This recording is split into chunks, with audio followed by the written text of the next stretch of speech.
earliest home of life on Earth was probably in the warm shallows of the ocean. The marine ecologist observes life there in order to learn about its interrelationships. And learns perhaps most importantly, how better to observe.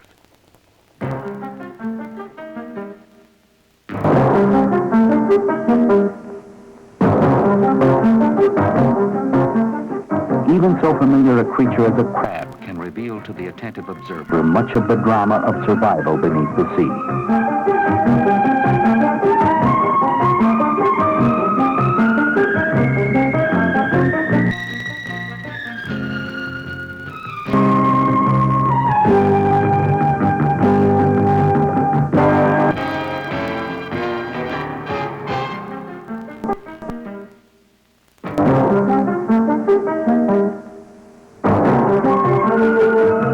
Every day, the creatures of the sea must fight for their existence. Alert and aggressive, they spend their lives defending a territory, searching for food, and surviving amongst the predators. In no other place on Earth but on the coral reef do the hunted and hunter live so close together. Yet every species has its own way of protecting itself.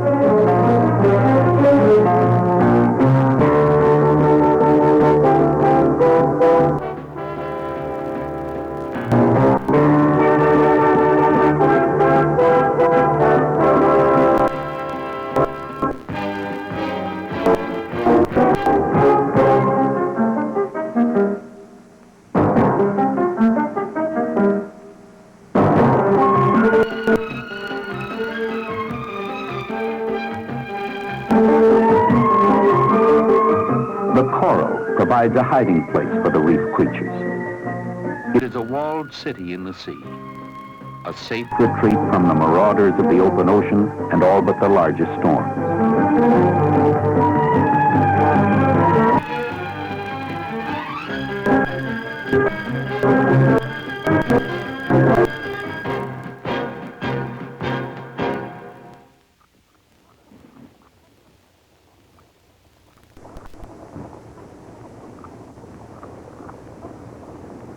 The reef inhabitants are constantly on the alert.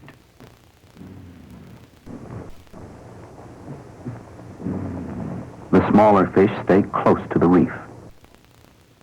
If there is danger, they move even closer to the reef or into it.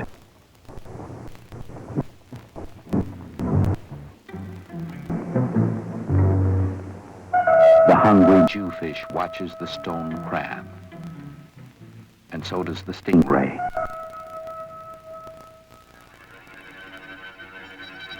If the crab should attack a coral shrimp, or if the crab itself should be attacked by the ray or the jewfish, the whole area of the reef might explode into action, the excitement spreading from one group of animals to another.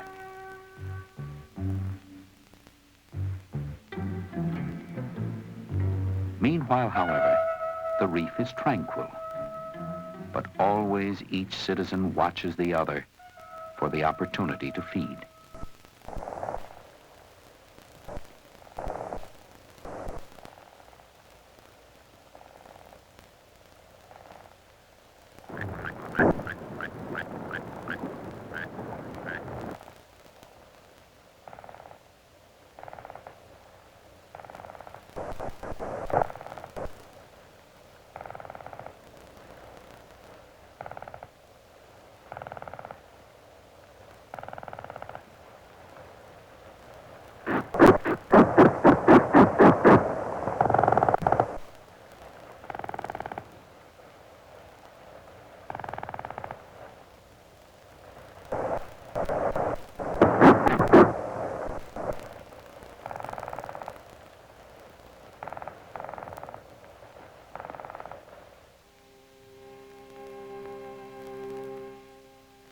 The reef creatures' methods of attack and defense are distinctive structures of their lives, just as their shells or fins are structures of their bodies.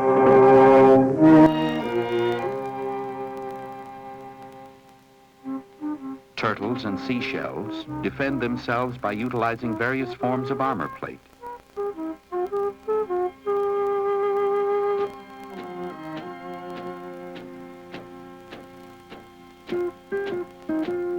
The hermit crab is born without armor, but inherits from its neighbors when they've expired. The family Crustacea, which includes lobsters and crabs, have exoskeletons instead of skeletons. This is a rigid exterior covering which is shed periodically to allow for growth. During this time, the animal hides until the new shell has hardened.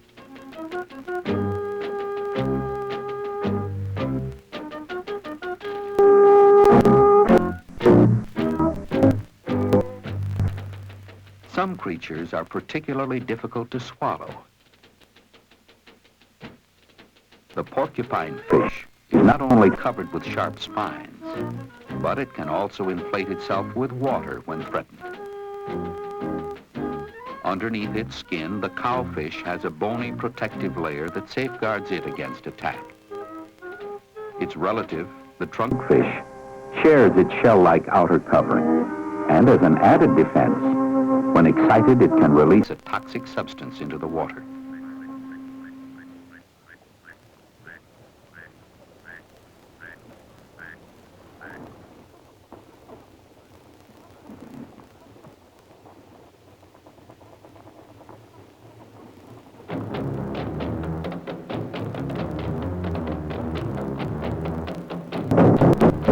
The stingray has a poisonous spike-like spine at the base of its tail. Its position enables the ray to defend itself from an enemy attacking from above, such as the shark.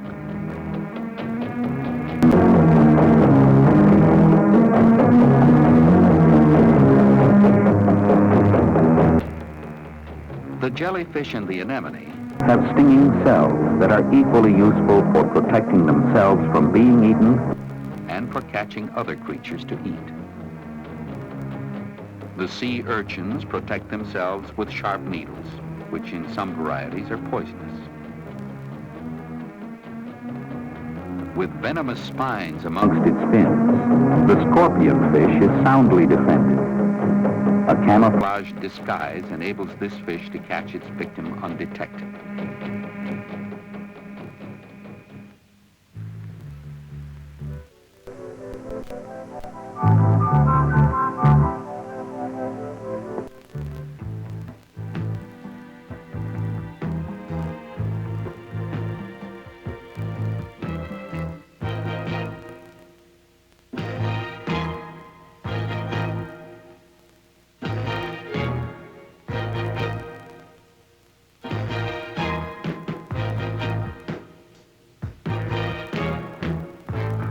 The blue crab has the equipment and technique for effective self-protection.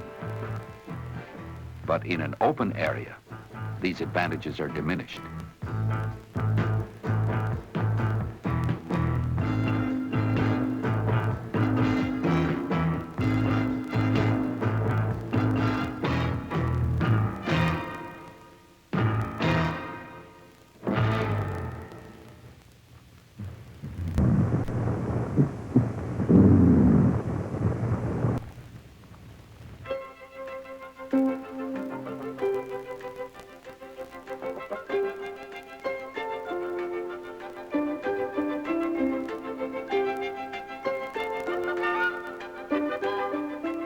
Aggression is very much a part of defensive instincts of the damselfish.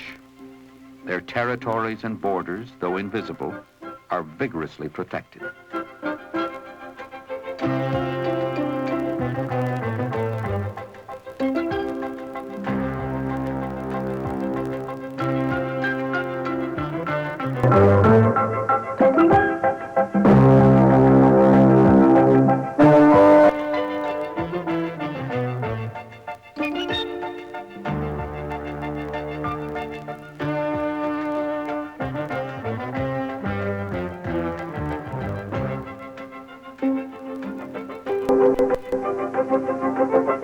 They fight for ownership of a safe shelter amongst the coral, or or promotion within their own hierarchy.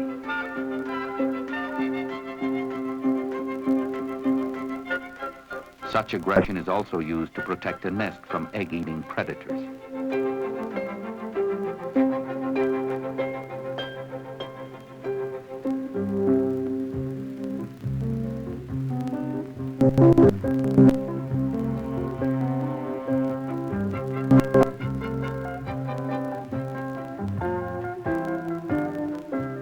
Many inhabitants of the reef seek protection by means of their appearance.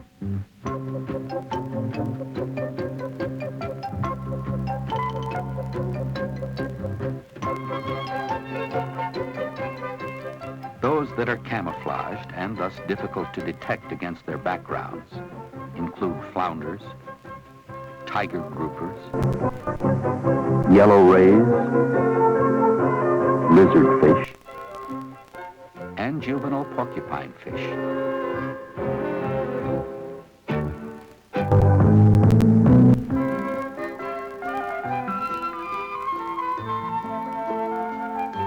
Disruptive color patterns are a means of protection for the spotted drum and the blue-headed wrasse. The patterns confuse potential predators as to the actual size and shape of the prey.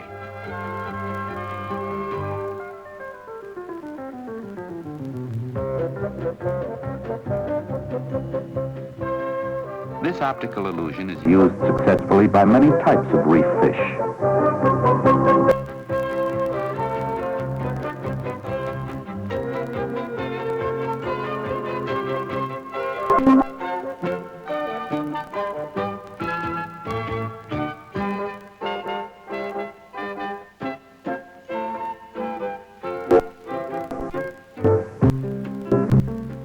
Creatures that are dark on top and light underneath are said to be countershaded, with bellies to match the bright sky and dark backs to blend with the depths.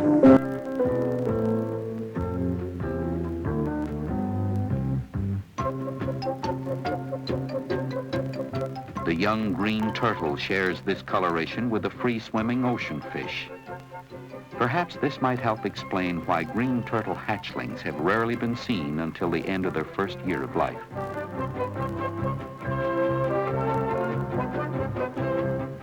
The false eye spots of the four-eyed butterfly fish may mislead predators as to the location of the vital areas of the fish. Other juvenile species have the same defensive coloring.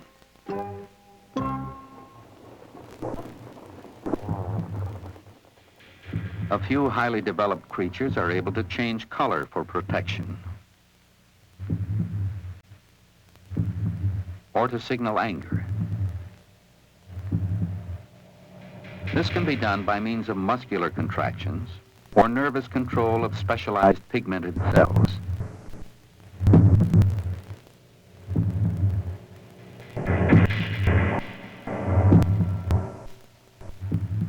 The filefish, the octopus, and the squid are practitioners of this art.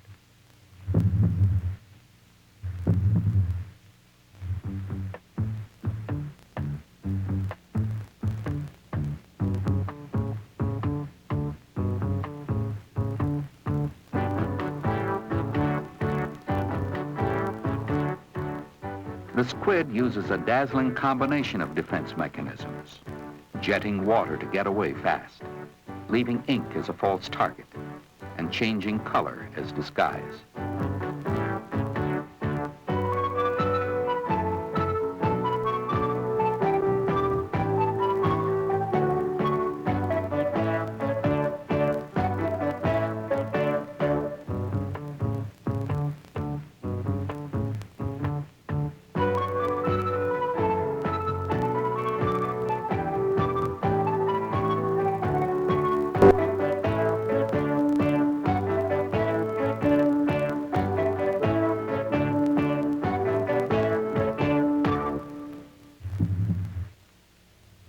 The octopus and the moray eel are enemies and compete for the caves they live in.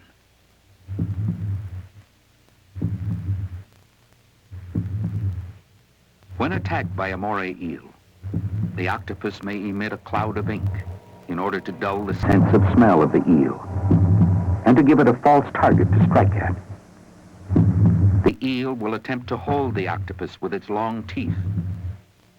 If it fails to do this, the octopus can wrap its tentacles around the head of the eel, holding the eel's mouth shut. But the eel can escape this by tying itself in a knot and slipping through the knot and away.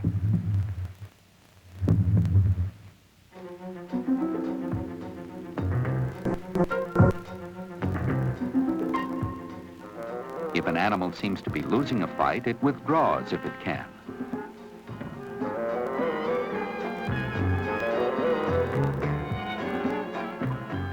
For many creatures, hiding is a lifelong activity.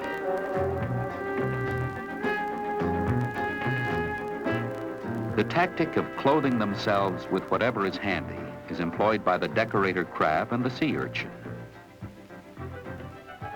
The school befuddles the predator's aim by presenting a confusing target.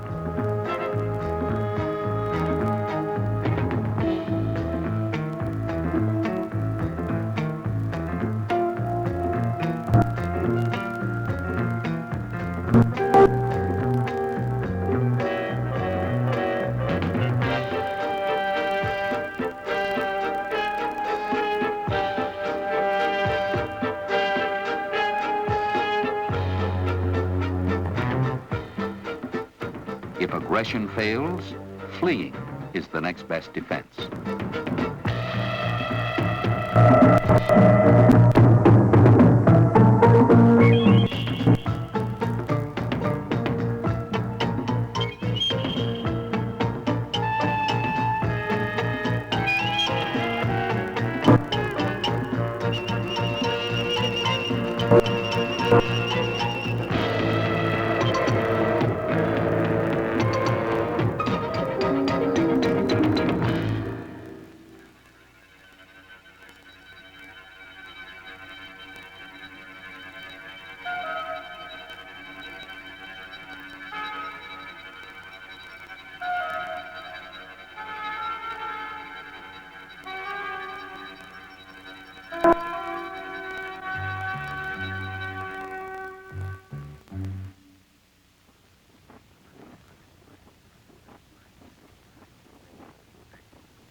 There is a balance in the sea, the balance of nature, the balance between attack and defense.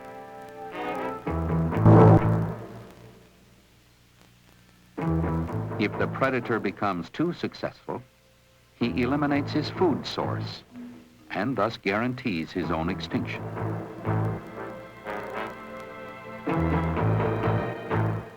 The defensive abilities of the prey usually prevent this from happening. However, it is also the predator who keeps a healthy, balanced sea by first attacking the weak and the injured.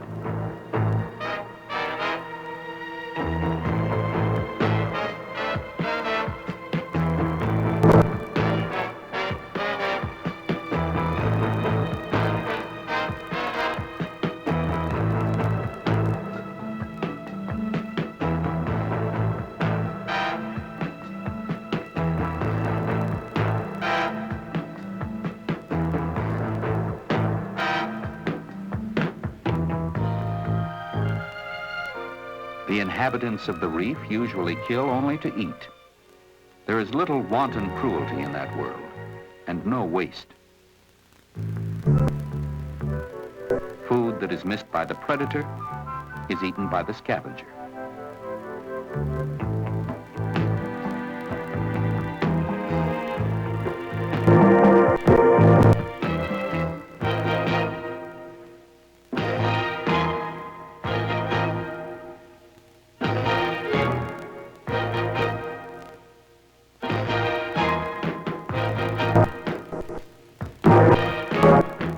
But the last way in which an individual creature contributes to the balance of the sea is himself eventually to be eaten.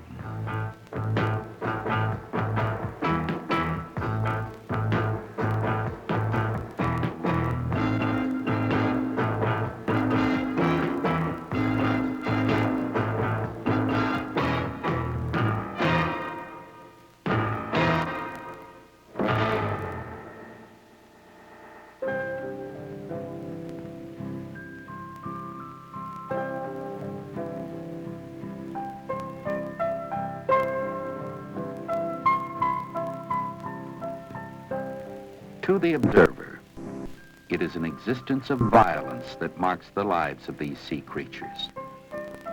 But what seems so remarkable is that in the midst of this violence, there exists such beauty.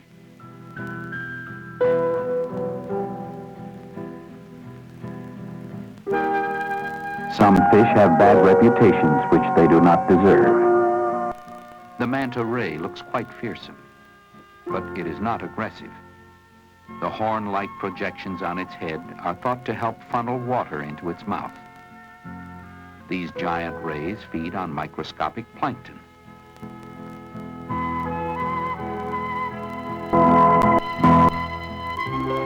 It is by watching fish in their own environment, here in the shallows and on the deeper reefs, that a diving scientist can best study their behavior.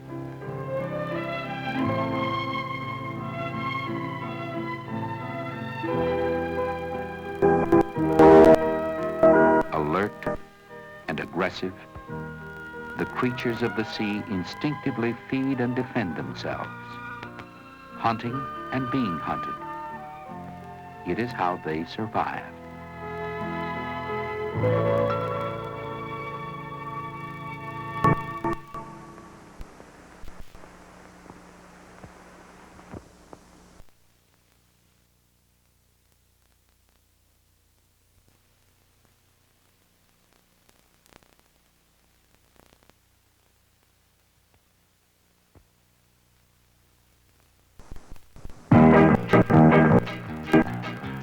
Hey, look at me.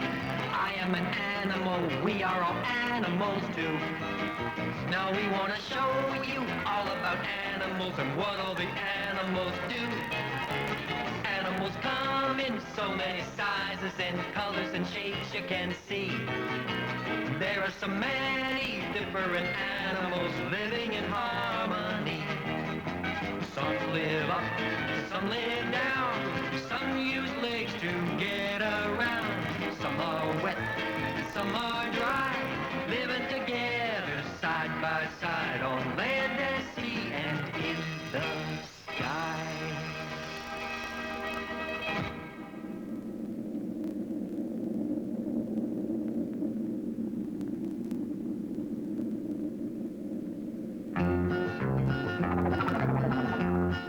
There are certain animals that live underwater, called fish. Fish live in oceans, rivers, lakes, and streams. And all fish have some things in common. Most fish are covered with hard scales. And most fish have fins, usually on the top, bottom, and sides of their bodies. Fish have gills. Gills take in oxygen from the water. Most fish have backbones, though some, such as sharks, do not.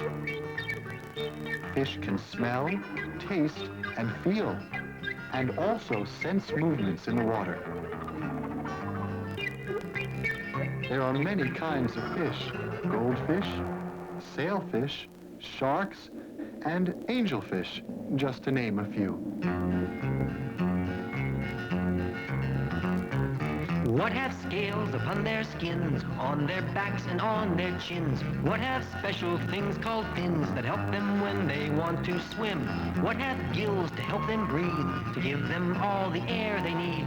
Who lives underneath the sea and lives quite naturally? Now who can tell just by the smell if things around are going well? Who can find their daily meal simply by a sense of feeling through the movements in the water? They can sense just what's in order. Find their way quite easily down below the sea. You can tell them by their fins. You can tell by their scaly skins. You can tell by the way they swim, they're fish. You can tell them by their gills, underwater swimming skills. You can name them if you will, they're fish. You can name them if you will, they're fish.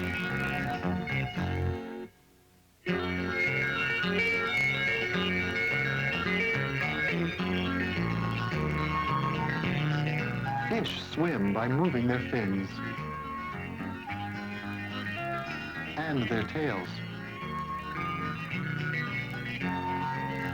Some fish can swim very fast. Others swim much more slowly. Fish that are fast can escape their enemies. Others must depend on their size, or protective body covering, or poisonous spines that keep other fish away.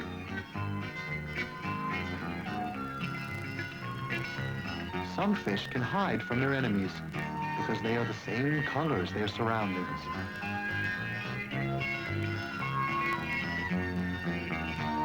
Most fish are hatched from eggs. And as soon as they're born, baby fish have to care for themselves.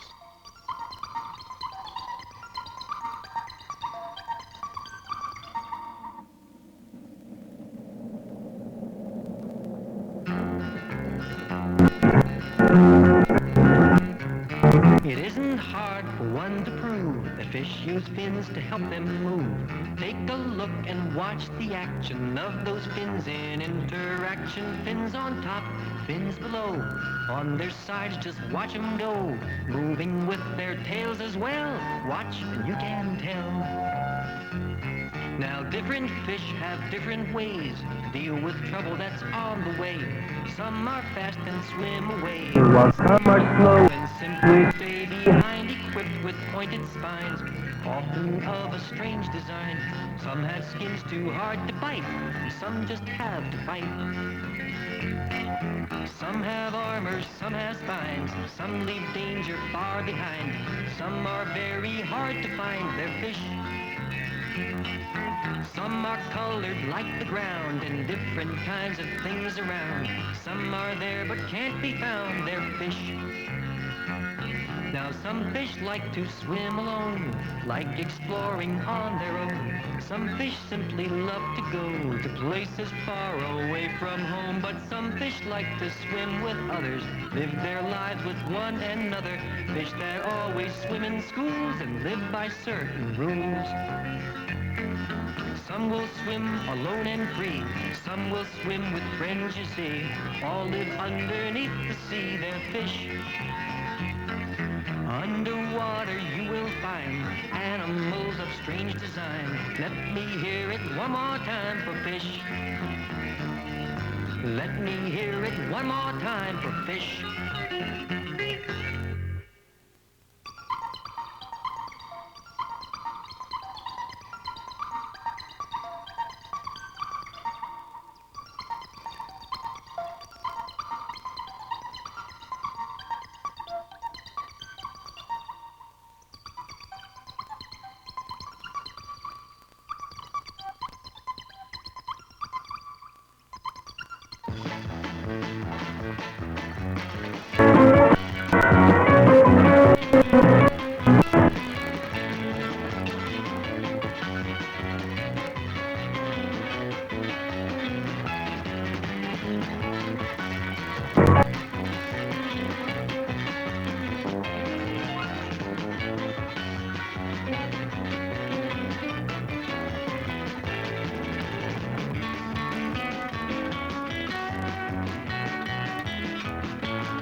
What have tails and what have fins? What have scales upon their skins? What have gills that always let them have the air that they must get? And who can tell just by the smell where they might find food as well? And through their sense of movement tell the things that they can't see. Now some are slow and some are fast. Some will hide till danger's past. Some have armor on their skins to help them if a fight begins. And some fish like to swim with others, spend their lives with one another. Some would rather live alone and make it on their own. You can tell them by their fins, and you can tell them by their skins. You can tell by the way they swim their fish. You can Tell them by their gills and underwater swimming skills. You can name them if you will, they're fish. Underwater animals called fish. Big or small, a part of all, they're fish.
Man has had a fascination with the sea since the beginning of civilization. On and in its waters, he has navigated his ships, caught his food, conducted his wars, and dumped his waste. Now, more than ever before, we turn to the sea as a source of comfort, beauty, and relaxation.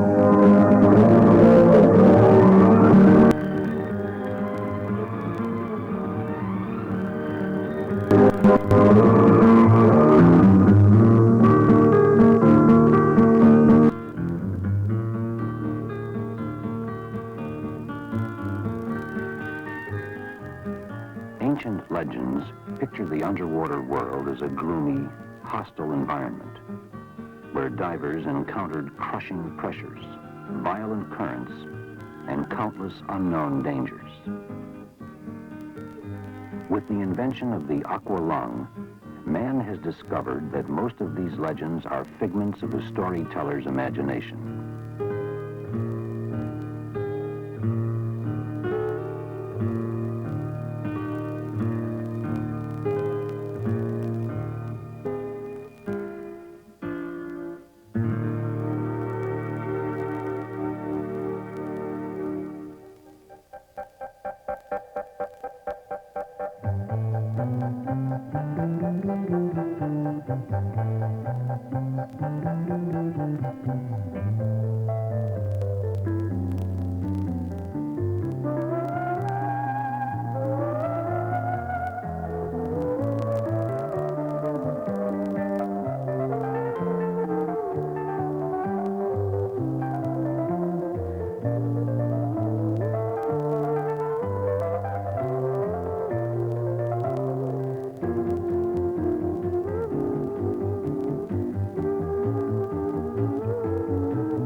tales of voracious, man-eating sea monsters have been revealed as exaggerated myths with little basis in fact.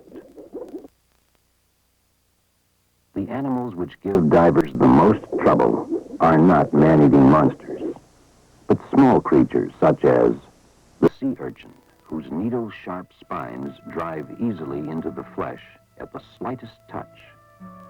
This and the stinging organisms of the fire coral are the greatest nuisances.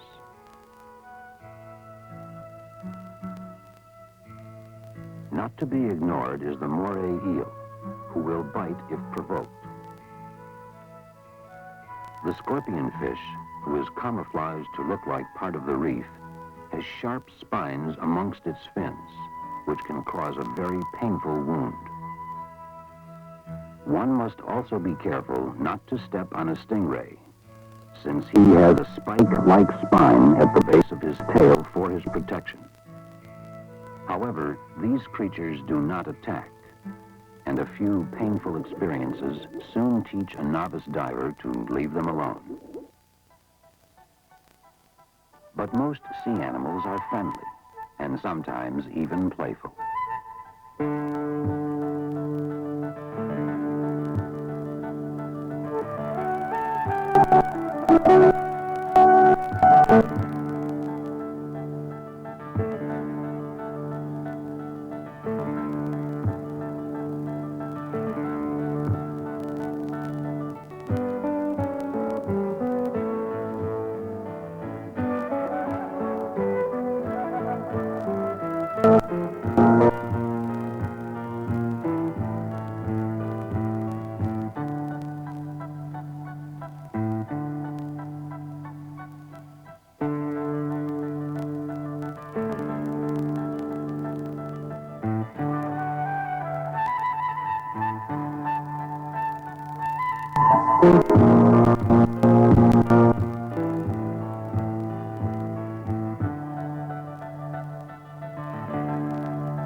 In deep water, we drift suspended in space. The burden of gravity gives way to an exhilarating weightlessness. There is no sensation of pressure and no discomfort. You seem to be soaring between sky and earth, free to explore any dimension of this mysterious realm.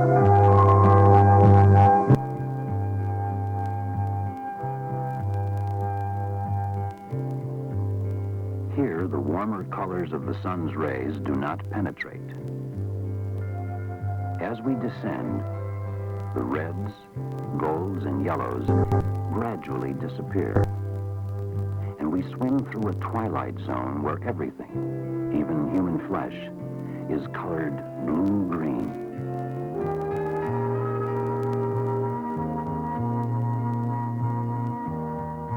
The compressed air we breathe can become poisonous if we go too deep. Nitrogen, which is harmless near the surface, has a narcotic effect in deep water. The risk of becoming paralyzed by decompression sickness or the bends is a diver's biggest concern. Therefore, a safe dive is planned within limits of the decompression tables, watching the depth and time spent underwater carefully.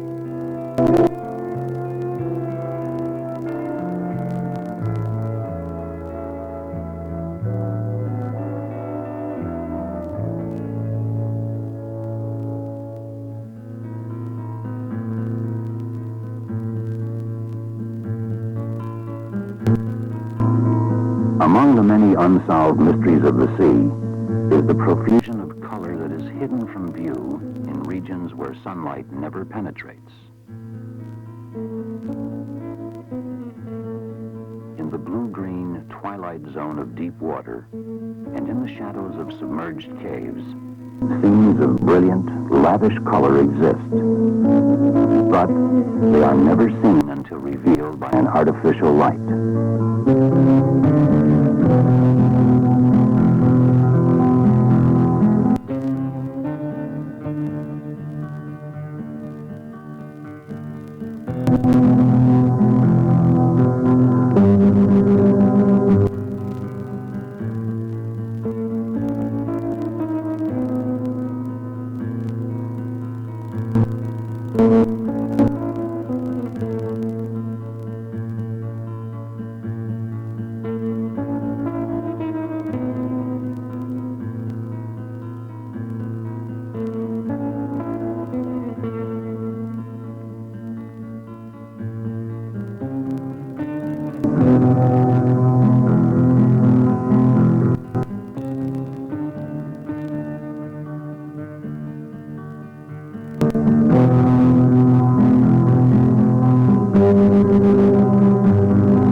The sea is the ultimate burial ground for ships. Their carcasses have been collecting on the sea floor since the dawn of recorded history. Discovering a dead ship is similar to finding a deserted city. Both are ghosts from the past, which once knew life, love, passion, and violence of human habitation.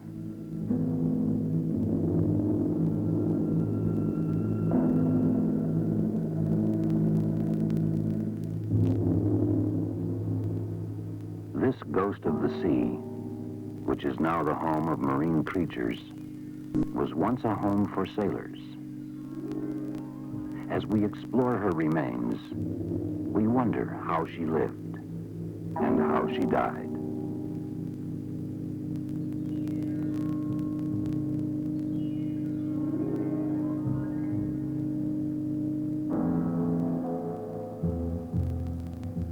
Our fear of sharks is said to be instinctive, inherited from a primitive past. And these fears are magnified by tales of an occasional attack. However, the danger is greatly exaggerated. Sharks inhabit all the oceans of the world, and if they really preyed on humans, no public beach would be safe for swimming.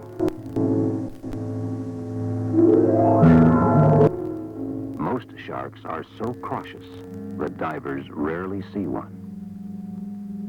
And the possibility of attack is less than the danger of being struck by lightning.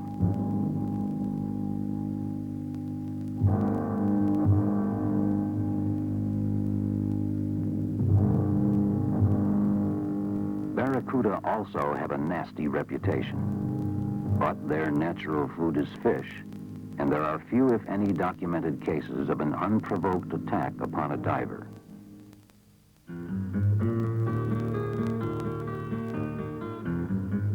The time has come to end our brief visit into the world beneath the sea. Our watches tell us that we have reached the limit of our bottom time, and our gauges indicate that our air supply is running low. As we swim upward, our thoughts reflect the beauty we have just seen.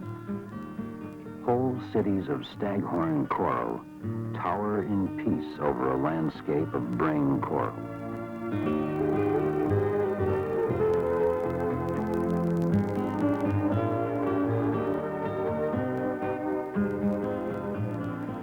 Quiet, blue, and cool, we are leaving a world teeming with life.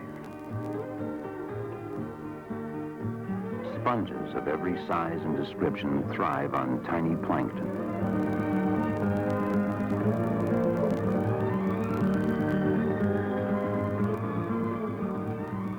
Angelfish, groupers, tomtates, and jacks. Anchovies, lobsters, goatfish, and wrasse. Families, nations, and galaxies of fish. A whole universe of life swarms here.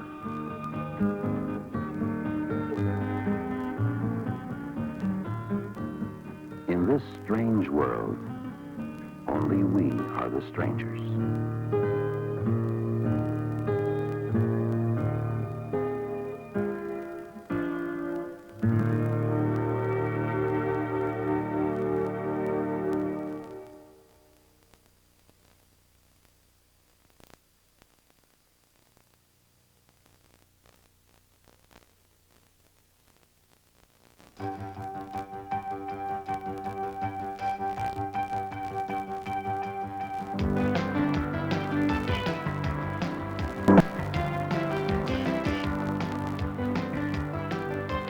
This is an oceanarium, where we keep sea life much the same way as we keep animals in the zoo.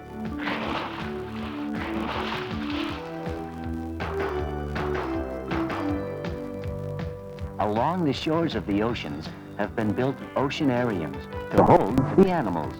Visiting them is a fun way of learning about what's living in our oceans. Learning about animals is always exciting, especially when you can see the real thing.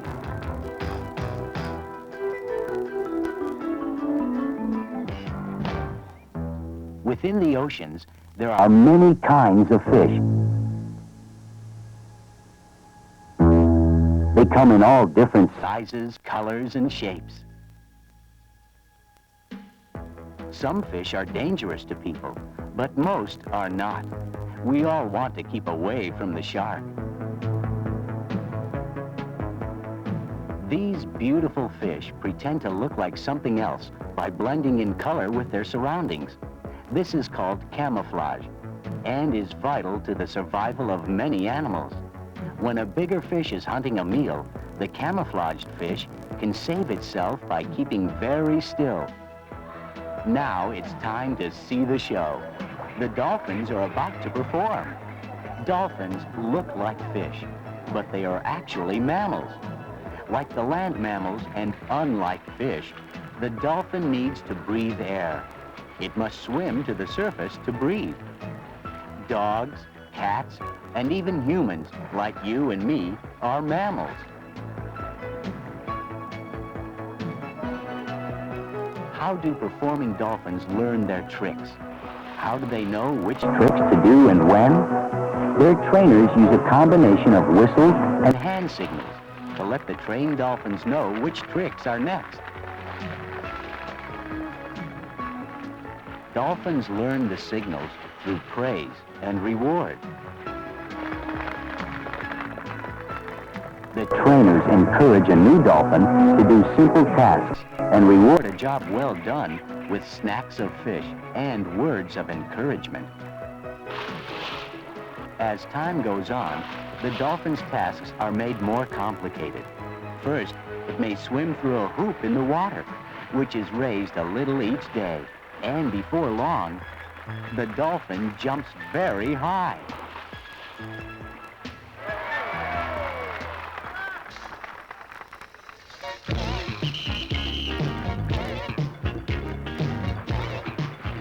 Dolphins like to know when they've done their work well. They also love affection. A hug or a pat lets them know they're appreciated.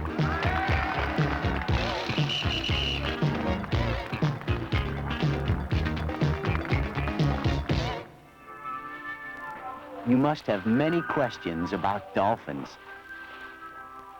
Fish can breathe underwater through their gills, but a dolphin must breathe at the water's surface through the blowhole on the top of its head.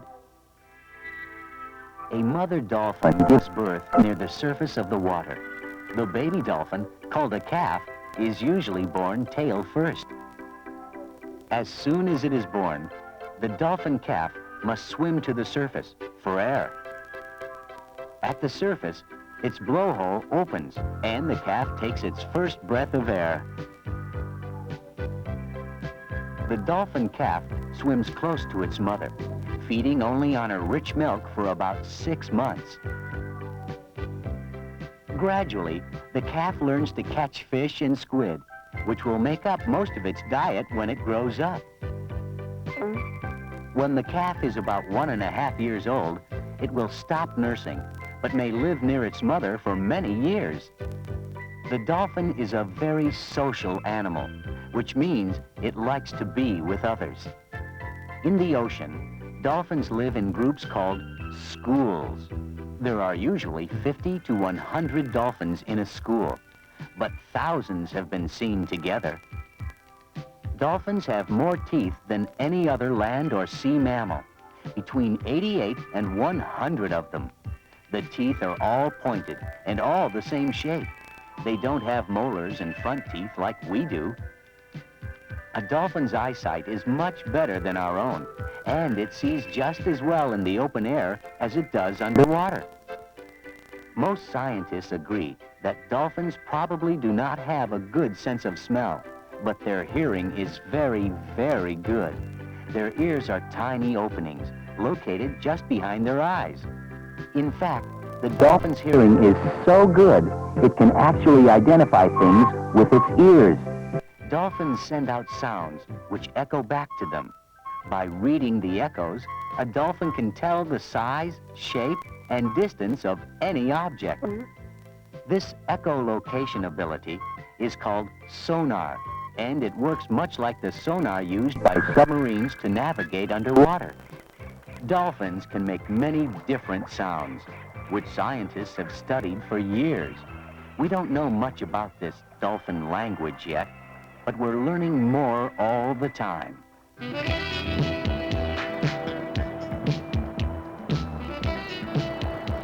Now, we're headed out to sea, where the wild dolphins live. Dolphins are friendly animals. Today, 2 of them will return to the oceanarium with us.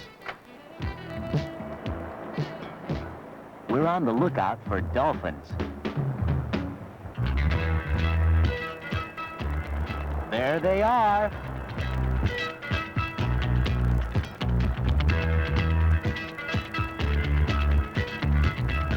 The dolphins are swimming alongside our boat.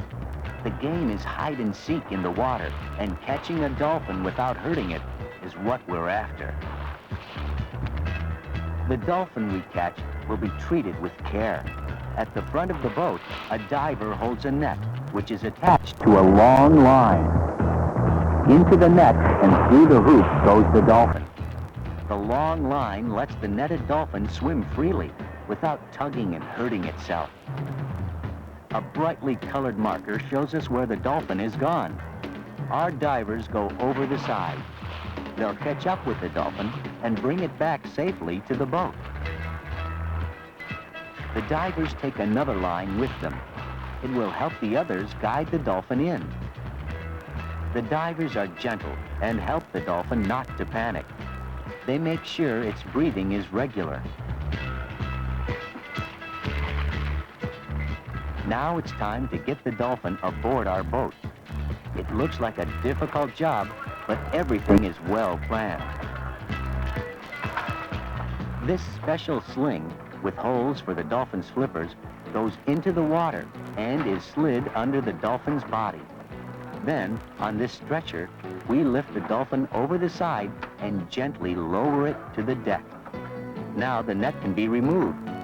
The dolphin is made comfortable while we go to find it a friend from the ocean. Dolphins love company. They like to be with their own kind, and they like being around people. In ancient Crete, an island near Greece, it was believed that dolphins were pirates who had been changed into dolphins to make right their wrongs. There are also more modern stories of dolphins helping people in danger at sea.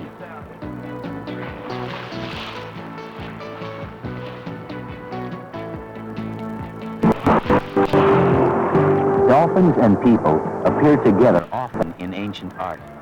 The scenes are full of friendship and cooperation. Even today, many fishermen believe that dolphins help them fill their nets.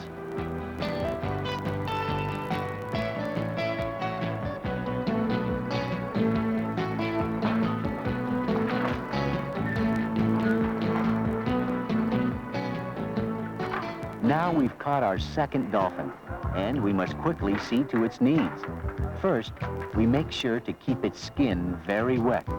Like people, a dolphin can get sunburned. Wet blankets and hosing keep the dolphin's body cool. We talk to it in gentle tones, so it will know we mean no harm. There's a hole in the blanket for the dorsal fin, and the flippers must be kept wet too. The dolphin is breathing comfortably. The boat speeds back to shore, and we take good care of our ocean friends. Careful notes are kept on their progress. Lots of water and cool shade are provided.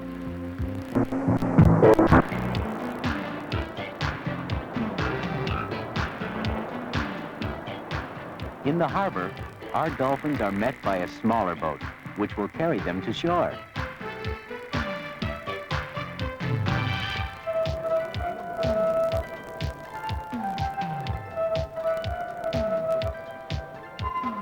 Even as the dolphins are transferred from bigger to smaller boats, we keep them cool, calm, and comfortable.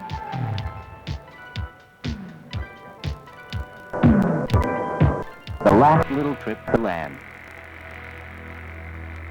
The journey is over, but for these two dolphins, a new life is about to begin.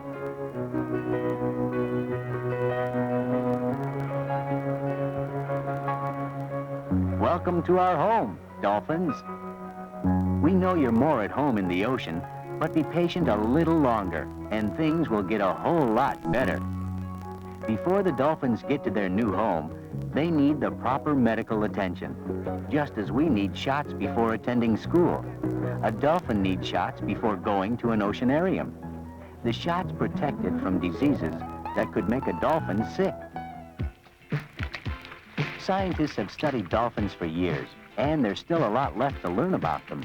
But we do know a lot about how to keep them happy and healthy in an oceanarium. These two are ready to discover their new water home. The dolphin measures the size and shape of its new space. Using sonar, the dolphin can know every detail of its tank, every nook and crevice, and everything in the tank. The information a dolphin receives from its echoes is so exact that even a blindfolded dolphin can find its way around perfectly. It didn't take long for this dolphin to feel at home. Your friends usually smile at you when you're happy. Our friends, the dolphins, seem to be always smiling. They're happy in their ocean playground and happy to perform for us. There is much more to learn about dolphins and how they live. They are friendly, helpful animals. And while we learn from them, hopefully, we help them in return.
We've all read funny stories about frogs.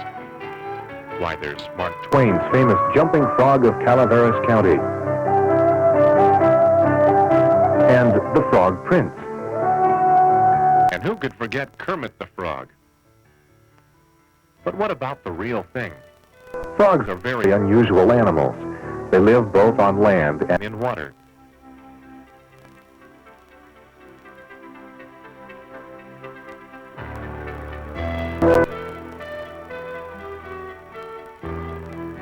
Animals that do this are called amphibians. Amphibian comes from a Greek word meaning to lead a double life.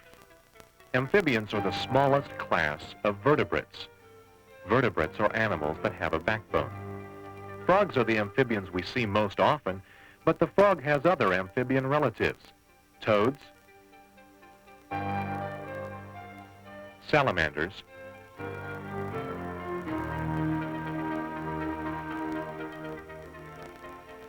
and newts.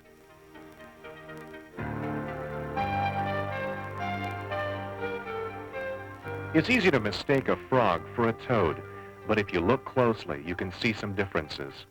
the frog has long back legs for jumping and leaping, while the toad's shorter hind legs. Are used for quick, short hops. Another clue is their skin. The toad's is dry with wart-like bumps. The frog's skin is smooth and moist. Did you know that frogs are ectothermic? That means frogs are cold-blooded animals. Their blood is not really cold, but their body temperature matches that of the air or water around them. You and I are warm-blooded animals. Our body temperature stays about the same, 98.6 degrees, no matter if it's a hot summer day or a snowy winter night.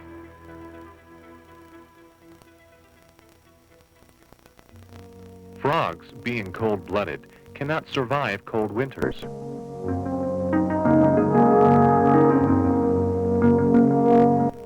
In order to protect themselves, they must go to sleep or hibernate until spring. They find dark, damp hiding places where they'll be safe from other animals. Sometimes in a mud hole under a log or a stone.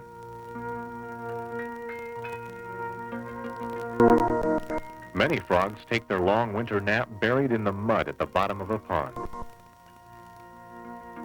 Hibernating frogs do not need to eat because they have enough fat stored in their bodies to keep them alive. Their hearts beat very slowly during this rest period, so they use up very little energy. They get enough air to live through their skin. Some frogs who live in very hot climates escape the heat by sleeping through the summer. This kind of hibernation is called estivation. Most frogs are at home in a pond ecosystem or community. Everything the frog needs for survival is here. This is a leopard frog. Like all frogs, it must keep its skin wet at all times or it will die. Frogs do not drink with their mouths as other animals do. They get moisture into their bodies through their thin, loose skin.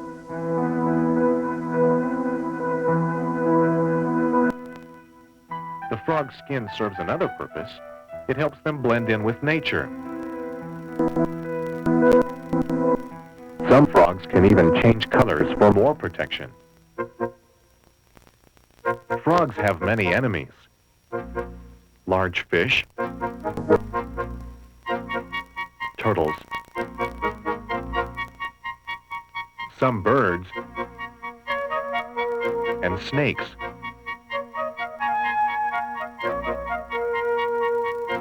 So they need to move very fast both on land and in water.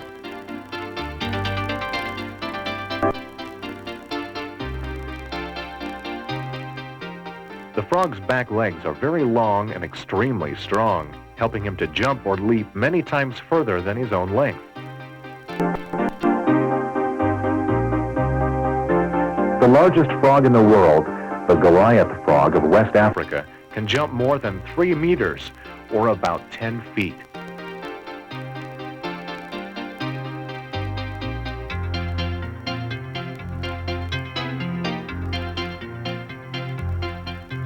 In the water, frogs use their webbed back feet to help them swim.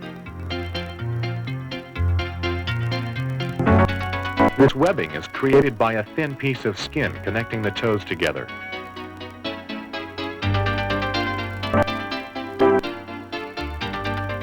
The frog's short front legs are used for support when the frog is sitting.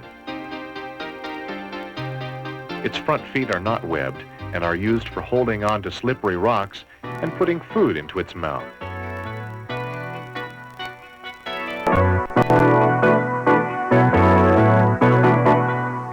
Inside the frog's mouth Is a long, sticky tongue. Unlike our tongue, it is rolled up and attached to the front of the frog's mouth. When a frog catches its dinner, some favorites being live snails, flies, worms, and beetles, it opens its mouth, quickly flips out its long tongue, tongue and captures its prey.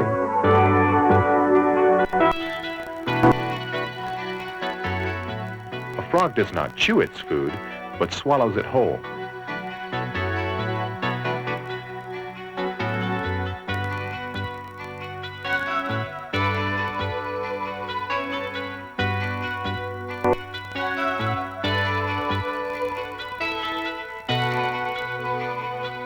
If you watch a frog eat, it closes its eyes and pulls them into its head.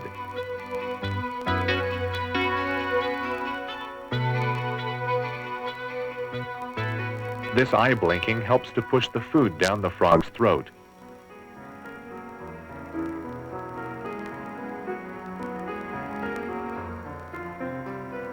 Frogs need good eyesight to see small insects. Their bulging eyes are almost on the top of their head. They can see in all directions, even behind them. Each eye has 3 eyelids, an upper and a lower, like you and I do. A third lid covers and protects the eye and lets the frog see underwater.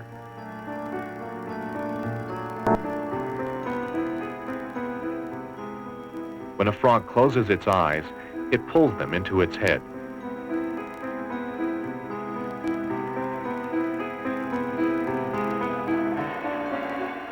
Frogs have a nose to smell with, but they cannot Smell underwater.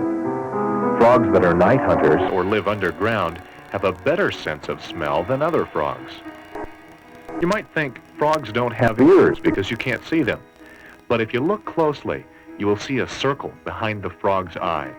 This is an eardrum that allows him to hear. One sound every female frog listens for is the croaking of a male. This signals that spring has returned to the pond, hibernation is over, and the mating season is here. The frogs wake up and head for the nearest water.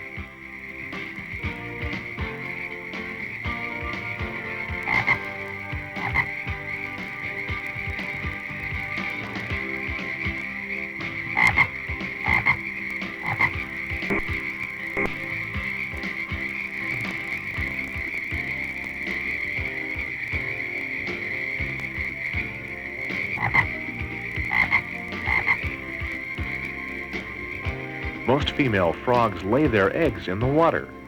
Unlike other eggs, frog eggs have no shells. Once the eggs are laid, the male fertilizes them. A dark spot on an egg means the egg has been fertilized. Each female lays several thousand eggs.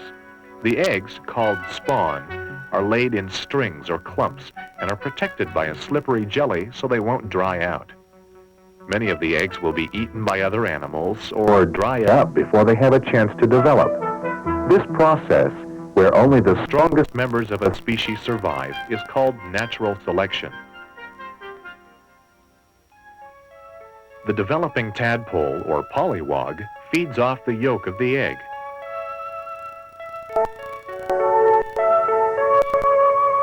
About 4 to 15 days after fertilization, tadpoles begin to wiggle out of the egg sacs, looking more like baby fish than frogs. They have tiny gills on each side of their body so they can breathe.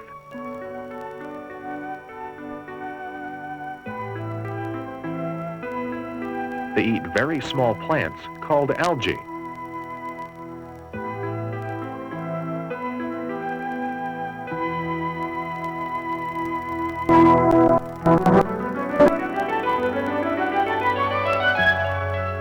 As the tadpoles get older, they lose their outside gills and grow new ones on the inside of their body.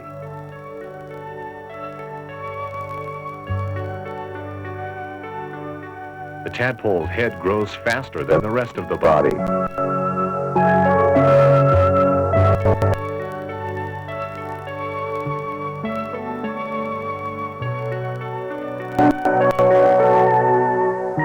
When a tadpole is full Grown, it starts to change into a frog.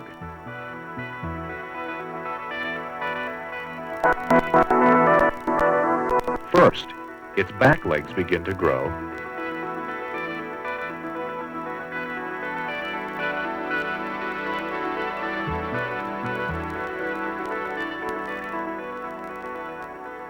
Then the front legs.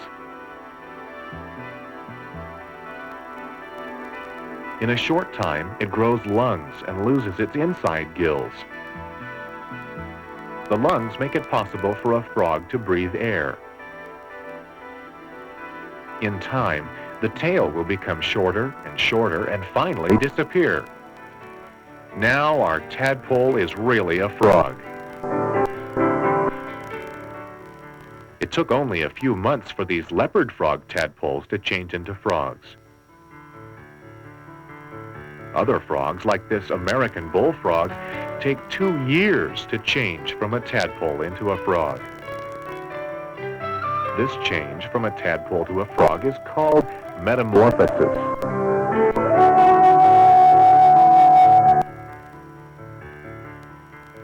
Of the over 2,500 varieties of toads and frogs, some can live longer than 20 years, but most die at a younger age.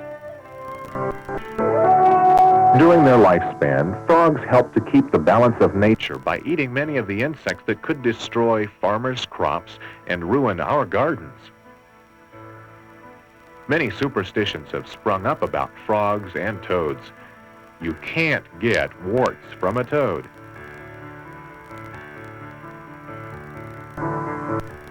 And if you Think an ugly frog will turn into a handsome prince with just a kiss? Think again. frogs are fascinating and fun to learn about, you've already Learned many things, but there's still a great deal more to discover.